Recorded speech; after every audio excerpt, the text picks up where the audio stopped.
gak sih kalian dengar dokter ngomong, pasien mengalami fraktur pada os femur sinistra? Kedengarannya seperti mantra Harry Potter ya? Padahal itu ada artinya loh. Jadi yang dimaksud dokternya itu pasiennya sedang mengalami patah tulang pada tulang paha kiri. Yap, itu bagian dari sesuatu yang keren banget loh. Itu disebut terminologi anatomi. Halo teman-teman, saya Naila Farhana Widati dari jurusan D4 Ortotik Prostetik dengan NIM P1712702558. Jadi di video kali ini saya akan membahas tentang bahasa tubuh manusia. Bahasa yang cuma dimengerti oleh dokter dan tenaga medis. Tapi tenang saja karena saya akan membawakannya dengan santai dan yang lebih mudah dipahami. Jadi, terminologi anatomi itu bahasa rahasia yang digunakan oleh dokter, perawat, ortotik prostetik seperti saya dan juga tenaga medis lainnya di seluruh dunia untuk menunjukkan bagian tubuh. Bahasa ini membuat komunikasi jadi lebih akurat dan menghindari kesalahpahaman. Sebagian besar istilahnya itu berasal dari bahasa Latin dan Yunani. Misalnya, sinistra yaitu kiri pada saya dan dextra kanan pada tangan saya. Selanjutnya ada os. Os itu tulang.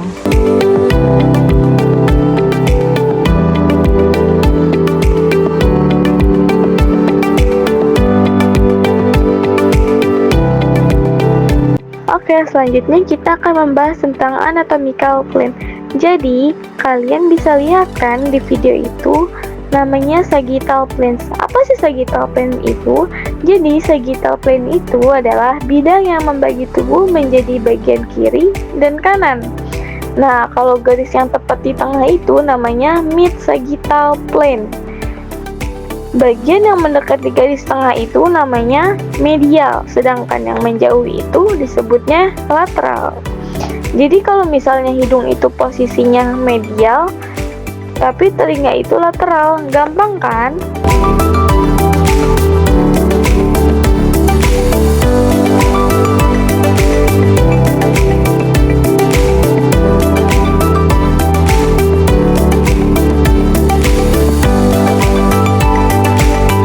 Oke, selanjutnya ada frontal plane atau coronal plane, yaitu bidang yang membagi tubuh menjadi bagian depan dan belakang.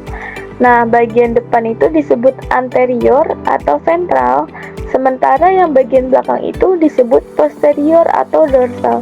Jadi, kalau kamu ngaca, itu berarti kamu lagi lihat bagian anterior dari tubuhmu. Sekarang, paham kan?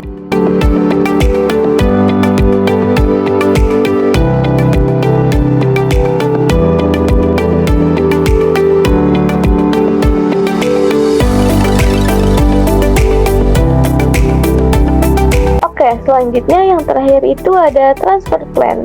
Bidang ini memotong tubuh secara horizontal, membagi jadi bagian atas dan bawah. Nah, bagian atas itu disebut dengan superior, sedangkan bagian bawah disebut dengan inferior. Jadi, sudah paham kan sekarang kalau kepala kita itu posisinya di superior dan kaki itu posisinya di inferior. Tapi dua-duanya penting banget buat berdiri tegak. Selanjutnya ada movement. Kalian bisa nonton video berikut ini ya untuk lebih jelasnya.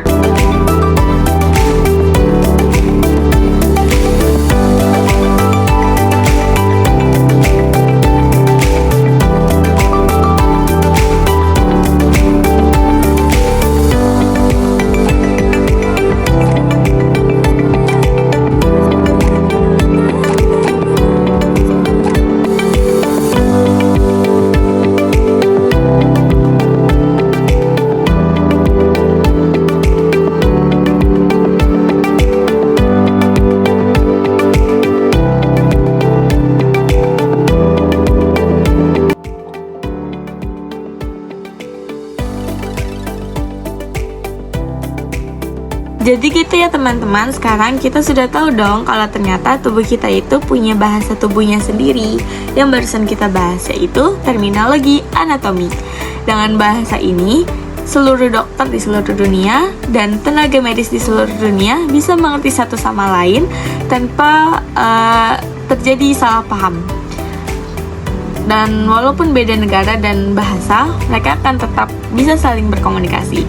Jadi, sekarang kalian udah tahu dong apa itu dorsal, ventral, flexion, extension, sinistra, dan dextra.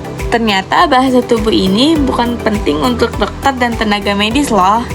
Sebagai orang awam, kita juga berhak tahu bahasa bagian tubuh untuk kita agar lebih mengenal tubuh kita. Semoga kalian menjadi lebih paham dari penjelasan yang saya berikan tadi dan kalian tidak menjadi takut untuk mendengar istilah-istilah medis yang kelihatannya berat.